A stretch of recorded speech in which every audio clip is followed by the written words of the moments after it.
নমস্কার বন্ধুরা, আপনারা সবাই কেমন আছেন? সবে দুর্গাপুজো শেষ হয়েছে, কালী পুজো আসছে। এই সময় কিন্তু ওয়েদারে ভীষণ চেঞ্জ হয়, আর ঘরে ঘরে তো জ্বর সর্দি এসব লেগেই রয়েছে। যাই হোক, আপনারা সবাই সুস্থ থাকবেন, ভালো থাকবেন, সাবধানে থাকবেন। আর আমি রান্নার যে ভিডিওগুলো দিচ্ছি, একবার দেখবেন ভিডিওগুলো আপনাদের কেমন লাগছে, আর আমার পাশে থাকবেন এই আশা রেখেই আজকের রেসিপি ঝিঙের মিষ্টি শুক্তো। তার জন্য ঝিঙেগুলো কেটে নিয়েছি, আর এদিকে পোস্তটা আমি আগেই বেটে নিচ্ছি, কারণ পোস্তটা মিহি হতে একটু সময় লাগে। আর অন্যদিকে এখানে আমি শুকনো নারকেল নিয়েছি, বাড়িতে শুকনো নারকেল ছিল, আর দিয়ে দিয়েছিলাম আদা কুচি। পোস্ত, আদা কুচি আর নারকেল একসঙ্গে পেস্ট করে নিয়েছি।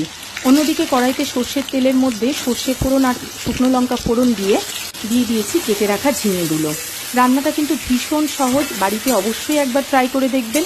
শুধু নারকেলটা যদি বাড়িতে থাকে তাহলে তো পোস্ত মোটামুটি সব বাড়িতেই থাকে, সেইটা দিয়ে রান্নাটা হয়ে যাবে। তারপরে ওই নারকেল কোড়া, পোস্ত আর আদার যে মশলাটা করে রেখেছিলাম সেটা দিয়ে ভালো করে কষিয়ে নিয়ে তার মধ্যে দিয়ে দিয়েছিলাম স্বাদ অনুসারে লবণ আর চিনি। ব্যাস তৈরি হয়ে গিয়েছে ঝিঙের মিষ্টি শুক্তো। বাড়িতে অবশ্যই একবার এইভাবে ঝিঙের মিষ্টি শুক্তো তৈরি করে দেখবেন, আশা করি ভালো লাগবে। নিরামিষ দিনের কিন্তু একটা বেশ ভালো পদ। ভালো থাকবেন, সুস্থ থাকবেন।